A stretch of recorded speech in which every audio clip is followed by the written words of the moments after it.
Hey team, welcome to the Baby Playbook podcast. It's so good to be with you today, as it always is.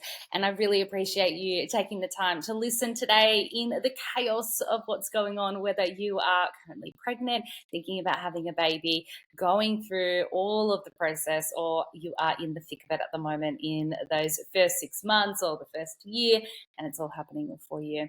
Now, in today's episode, this is a bit of a guide on everything to do with your nursery. Yes. Now, nurseries, can I just say, with Instagram and TikTok, are looking quite crazy at the moment. People are going so hard with different themes, making it look cute, aesthetically pleasing. And I am all for that, okay? I am so into planning out a nursery and making it look absolutely gorgeous for your baby to come. But what I am more in for is making it practical. Practical is the exact word and guide you should be going for when it comes to your baby's nursery, because life is about to get really chaotic when you have a baby and you need something to be quite easily organized, easily upkept, and just really practical and easy to maintain for you during that crazy period. So let's talk all things nursery today. I'm going to give you a guide and all my tips and tricks on how to put it together and what you should be focusing on, some of the key items that you should be buying, and some of the things that you shouldn't be wasting your money on as well. Now, let's get straight into it. Now, of course, this is going to be the most impressive room in your house, but more importantly, as I've said, it needs to be practical. So here are a few of my tips on what you should be purchasing for the room and how you should be setting it up. Now, first of all, I have 6 key items. Oh, didn't know what number to put up there with my fingers. 6 key items that I believe are key to making your nursery practical and, I guess, have all the important things in there. So this includes, let's go through them. 1, a cot. Sturdy cot. Great mattress is a big one. Making sure that you invest in your baby's mattress. I've, of course, link all of my recommendations in the show notes for you when you get a chance to have a look at them. But that is my big one for you. Now, with a cot as well, you want to make sure that it is super breathable. So I know there are some very cute cots out there, but it's really important, I believe, to have air moving around that cot and to find a good position for it where it's not just being blocked by walls. You know, you want your baby to have airflow, to be breathing, and everything to be nice and fresh. The second key item that you need is a good set of drawers. Now, you want these to be huge, as big as you can get them and can fit in the room. You want as much storage space as possible in that room. Of course, the other thing that you will need is a change mat or some sort of changing station. Now, of course, if you can fit a changing station in there, great. But another alternative is to put a change mat on top of a very safe and secure set of drawers, which I'll talk about in just a second. The other thing that would be really helpful for you is perhaps a clothes rack. Now, this can fit things, or even if you have a cupboard already in there, that need to be kind of hanging. So jackets, you know, beautiful jumpers, I guess all of the fancy clothes that you might be putting your baby in, which isn't too often, to be honest. They basically live in onesies for the first 6 months.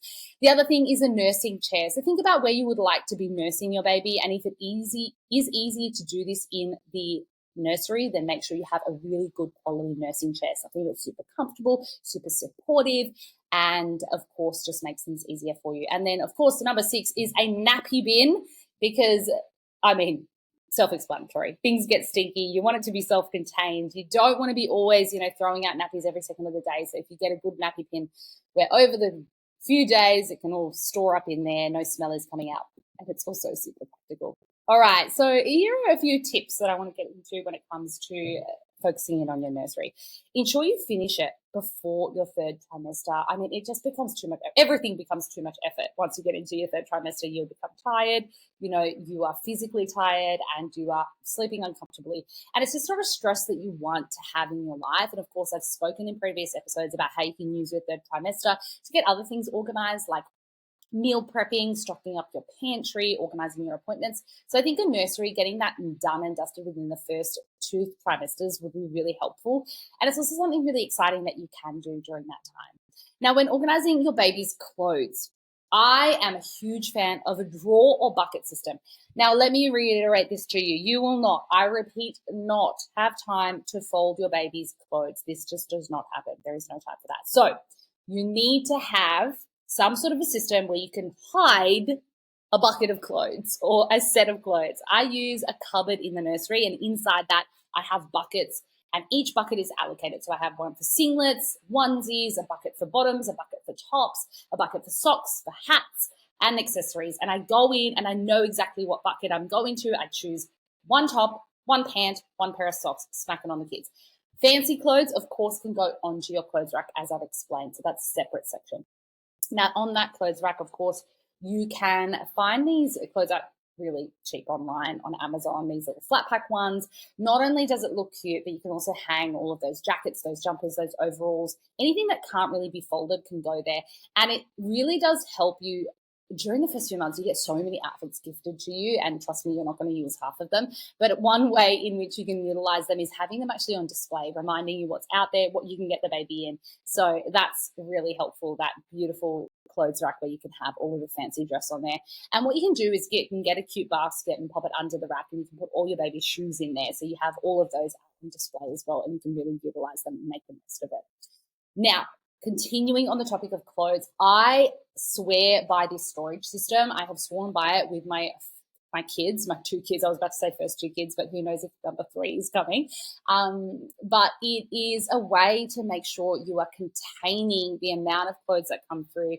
You are storing them to utilize them for the second baby, or donating them or gifting them. So what I would do is stock up on vacuum storage bags. Now, as your baby grows out of clothes, now this happens pretty quickly from the start, so the 0 to 3 month and then the 3 to 6 months, start to fill up those bags based on the size. So have a bag ready to go, and usually a good place to put it is under the cot if you have the space. And basically, as soon as your baby outgrows something, chuck it in that bag. Once you fill up a bag, label it based on the size and perhaps even the gender if you'd like, close it up, pop it straight into storage or donate it. It is done, and you are continuously just, I guess, like Marie Kondoing the room so it doesn't pile up and you don't have these crazy sizes all of the time and have to restock and destock everything. Now, because you do end up with a whole heap of things for your baby, another thing to focus on is using every part of the nursery for storage. I talk every part of the storage. So I've mentioned under the cot, under the nursing chair is a good spot. I have baskets under the drawers, big baskets on top of the wardrobe. Storage is key because you will be gifted things that you won't necessarily use in the first 6 months or even in the first year. So it's a good place to store things because things can build up with a baby. They are so tiny, they don't take up much space, but their things take up so much space. All right, that is all my tips, I believe, for the moment. But let's get straight into purchases. So I have mentioned the cot before. Invest in a good cot. Ensure it has slats on the side to allow for good airflow, and invest in a really good mattress for your baby as well.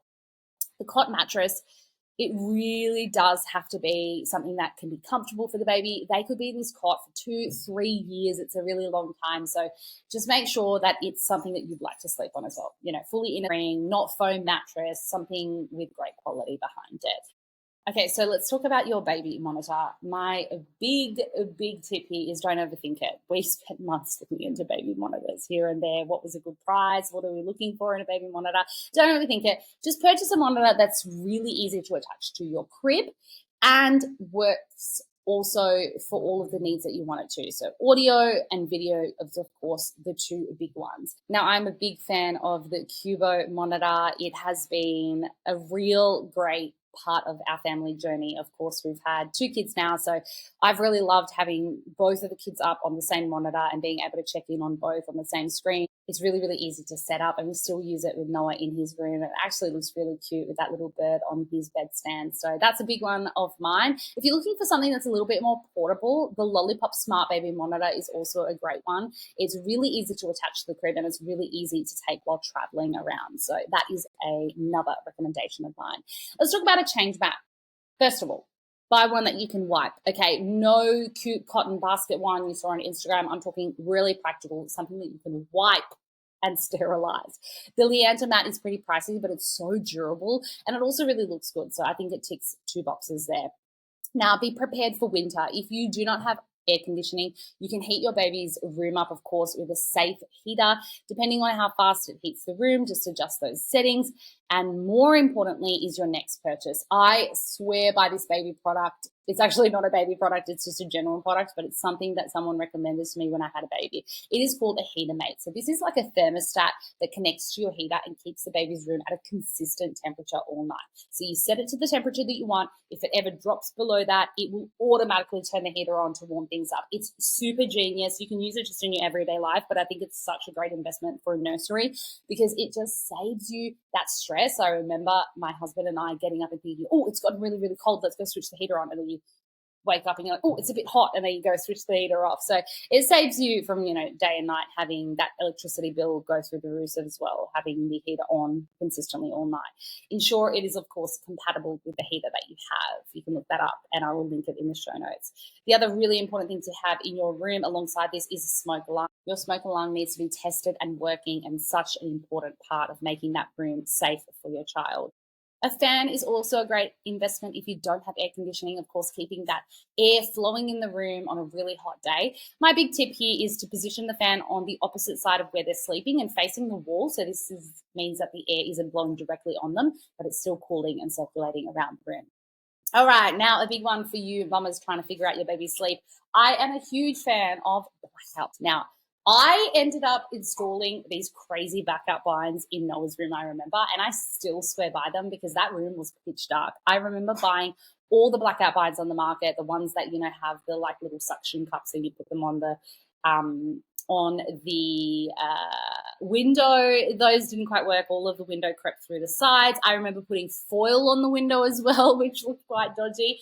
But what I ended up buying, which really, really worked, was 3M hanging strips and a set of blackout blinds. I believe it was from like Big W or something. So this will ensure maximum darkness. What you do is you get the hanging strips and you glue them onto the blackout blind, and then you obviously take the other side and put them onto the window, the like window seal, I'll say, and then you stick them on, and it absolutely encapsulates the window so there is no brightness coming through in any way. So it takes out that extreme brightness, and it also keeps the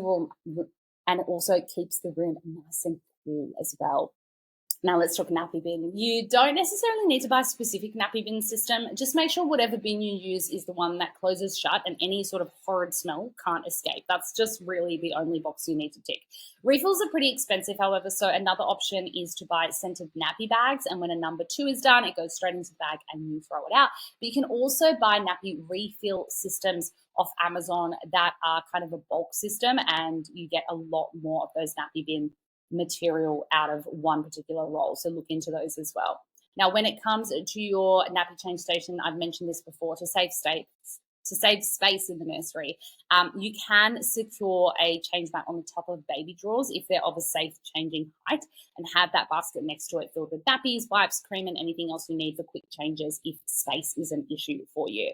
Now, feeding chair. You don't need something super huge and fancy, but just something that's comfortable. That is number one. Comfortable. You're sitting in it for feeds, for night feeds in the middle of the night. Just get something that's super comfortable. Add yourself a little throw to make sure it's nice and warm, and a beautiful pillow. Now, one of my other tips in terms of what not to buy is avoid buying a baby mobile for the crib. Okay. I had a baby mobile. And, it was really cute. I had this beautiful video of Noah. It's like playing in the background. He's staring at it. He's looking at it up. He's laying in his cot. And you know what? He wasn't sleeping. Okay.